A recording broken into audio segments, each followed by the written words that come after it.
അങ്ങനെ അപ്സര ഇന്ന് പുറത്തായിരിക്കുകയാണ്.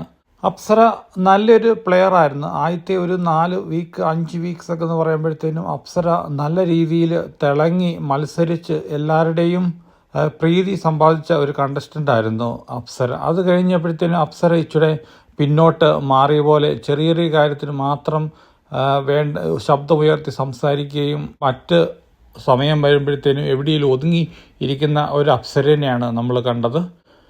അങ്ങനെ ഈ ആഴ്ച വോട്ടിംഗ് നടത്തുകയും വോട്ടിങ്ങിൽ ഏറ്റവും അവസാനത്തെ അതായത് കുറഞ്ഞ വോട്ടിംഗ് കിട്ടിയത് അപ്സരയ്ക്ക്. ഏതായാലും അപ്സരയുടെ ഭർത്താവായ ആൽബി ആഗ്രഹിച്ചതുപോലെ തന്നെ അപ്സര ഈ ആഴ്ച എവിക്റ്റായി.